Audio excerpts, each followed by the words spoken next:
Welcome to another episode of Out the Box TV. I'm DJ Primetime. Don't forget the 256. The man I'm getting ready to introduce needs no introduction, especially in my world. You're talking about from the hottest tours to the hottest clubs to DJing with artists from Monica, Neo to Carrie Hilson to putting a book out about the art of what he does best. Welcome. My guest, DJ Mars. Virtual. It's a new day. It's a new day, baby. It's a new day. So one of the things I wanted definitely to talk to you about is, first and foremost, like for the people that don't know who you are, can you let everyone know exactly who you are and what you do? My name is DJ Mars. I represent Atlanta, Georgia, first and foremost. I tour, like you said, I tour with a bunch of artists. Monica, Carrie Hilson, Tiffany Haddish. Past clients include Neo, Usher, Khalees, Sierra, Keisha Cole. So basically, I get paid to travel and play music, loud music for drunk people. All the time. Essentially, that's it. Hey, you put me on a plane, I'm gonna go make you say hey, make you say ho to some drunk folks around the globe. That's what we do. So as a DJ coming up and starting out from the clubs, I'm not even gonna say clubs, but from house parties to going to the clubs to the festival for touring DJ to a touring DJ with artists, like how is not just the growth, but as a DJ, what advice would you give to somebody starting off that's coming through those ranks, like how to do it? Oh man, so I'm going to simplify it, but it's still kind of difficult. Just master the craft, right? So when I say master the craft, I mean you got to study it. Whatever level of DJ you are. If you're a mixtape DJ, master that. If you're a radio DJ, master that. If you're in the clubs, you're on the tour, master that. Part of mastering that is looking at those guys in the top positions, right? So when Kobe was in high school, I'm sure Kobe was studying Mike. Right, you know what I'm saying? Right. When Mike was at North Carolina, I'm sure he was studying Dr. J, Magic. Just study the top in the field. Everyone has the internet at their fingertips. Get on the internet and study. A lot of dudes don't study, so they don't know what to do. Like they don't know. Jam Master Jay was one of the best DJs at controlling a crowd from the turntable standpoint on stage with an artist. Go find some old Run DMC footage and study that. That's really the first thing. So you got to master your craft, number one. Then you actually have to be good. So it's not for everybody. Like there's certain things that's not for me, and I accept that. So I feel like when it comes to DJing, you actually have to be good as well, but you get good by mastering the craft. And is there a difference in DJing a club scene versus DJing for artists? Because I understand even part of mastering your craft is knowing your crowd and what you're doing at that moment in time. Yeah, there's definitely a difference between the club. The club, there's little room for error, right? Very little, meaning you put on a record and the record skips. 10 seconds into the record skipping, you may lose your dance floor. When you're on stage with an artist, and my job, let's say Monica for instance, my job is to bring the crowd to a trillion before she gets on. It's an R&B show, so typically people are dressed really nice, they're on dates, it's a guy with his girl or it's a girl with her homegirls, and they're sitting down. Monica can't walk on stage to a sedentary audience. Like they can't be sitting down looking at. I have to make it so that during my part it has to be the hottest part of the show.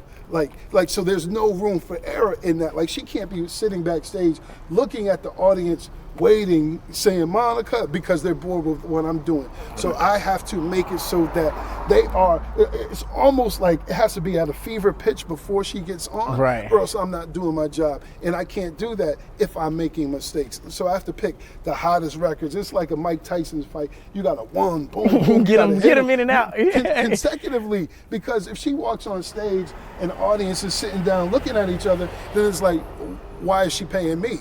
Like she didn't need to pay me for them to just be sitting there. You know what I mean? So there's no room for error when I do that. So when studying your craft and studying what you do as a DJ, is it important to learn what you're wanting to do? So it's like, do you want to be the hottest club DJ, or do you want to go and be with an artist? Is that something you have to determine, like at the beginning stages coming in, or what point in time do you determine where you want to go with that? I think your skill set kind of points you in the direction that you will end up being in.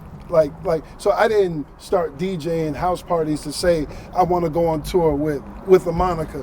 One, because I didn't think opportunities like that occurred for DJs outside of New York City. So I'm going to explain that. I thought that Jam Master Jay ended up being Run DMC's DJ because he lived across the street from them. Okay. I thought Cut Creator was LL's DJ because they went to high school. I didn't go to high school with Monica, Carrie, and Neo, nor Usher. So I didn't know that those relationships could happen. I had zero idea. Right. The grace of God, it happened. But I thought that the DJ that ended up with the group, whether it's a rapper or R&B artist, is because they were the homies. So I wasn't the homies with them organically, so I didn't know that's what it was. So it wasn't like I started walking this way and then said, okay, I can do this. It just happened. It just happened. Yeah, it just happened. Mm. So just consistency and hard work. Yeah, and just, this is gonna sound super cliche-ish, being in the right place at the right time. Like, I happened to be in the clubs that the artists were going to. So they go to the clubs, their managers going to the clubs, so they would see me and be like, yo, all right, we need a DJ. You need a DJ that's hyped to bring some energy to your show. I know this DJ who's hyped, who could bring energy. Let's call him and book him. So my visibility got me more visibility. I'm so glad you said that. With the visibility and even what's taking place now, how has that changed the DJ culture? Because you've been in it for a while, and now it seems like going from parties to clubs to festivals, a lot of people are doing the online era. So, I mean, how do you feel about that and the culture of that as well? Well, I mean, unfortunately, we're in the coronavirus era, so we had to adjust. But as a DJ, let's say if you were a dope DJ, you were legitimately good and you weren't getting booked, now you could spin in your living room and you can tag the promoters and the club owners and the artists and say, hey, you may not have heard of me before, but every day at 5 p.m., I'm gonna do the 5 o'clock traffic jam from my bedroom, and you gotta go off. You never know who's watching you, but now you have the ability to tag them, to inbox them, to whatever.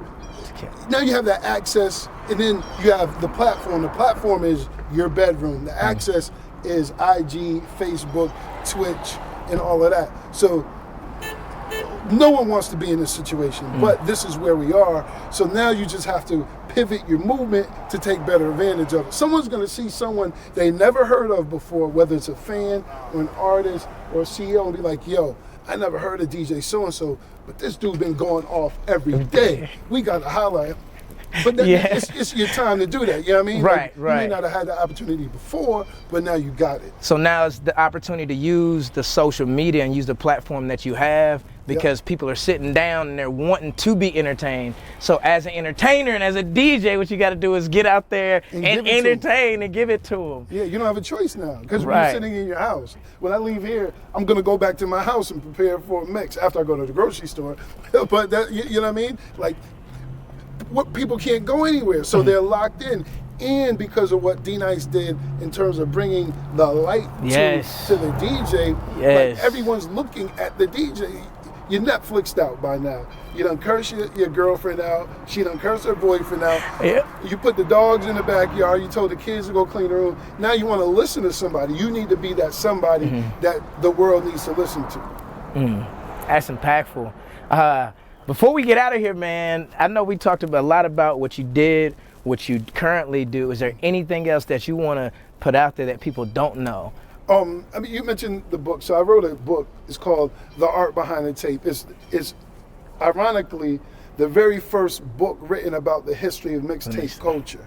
So I'm literally selling it out of my living room. We got boxes in the living room. At $35, I will sign it, send it, ship it to you. They can pay for it via Cash App. I'm very easy to find. $ DJ Mars. I'll sign it, ship it. Boom, it's yours. I mean, it's a new day. Right now, I'm not in the clubs. I'm not on tour because of we're in this Corona era. So everyone has to pivot and do something different. My bills haven't stopped. It's Right, just right. The income No. has stopped. So Definitely. So being marketable regardless of what you do and put your knowledge out there in a book, man, that's dope. That's dope. you, man. Now, I got to say this because this is the dopest intro I've ever seen. Mars pulled up on a bicycle. Tell me about what you do with the bicycle. can I grab the Yes, mic? Oh, yeah, please, yeah. please, Hold on. please, please. Oh, snap. Like, because that's the dopest thing I'm saying. Like, literally, man, he pulled up on a bike. So, aside from DJing all over the globe, I collect and I design bikes. And so, this is a SE SoCal Flyer, but I designed it to represent the neighborhood that I grew up in when I first started riding bikes. So Okay. the neighborhood was predominantly black, white, Hispanic, and whatnot. The name of the street is Hickory Street, right? So I had the Hickory Street insignia. This is actually my old address, 215A Hickory Street. So like I'm one of them There's details. dudes. There's details. I'm one of them dudes, man. Yo, look, I even have my old phone number. I mean, this is from the 80s. This is my, So you can't call him now. You can't call him now. I You don't know can't call whose him number now. this is, but my old 732-2923. That's my old phone number on That's it, bro. dope, man. That is dope. Yo, man, like this is, we got to keep sane. So when I need to get out the house and I need to catch a breather and I need to exercise, I'll get on my bike and I'll ride 20 miles, man. Like, for real, I'll ride out. 20 miles? Yeah. I'm not embellishing. I'm not making it to sound fly on the camera. Yeah, I'll put it 20 miles. Yeah. I can't do 2. Yeah, you can.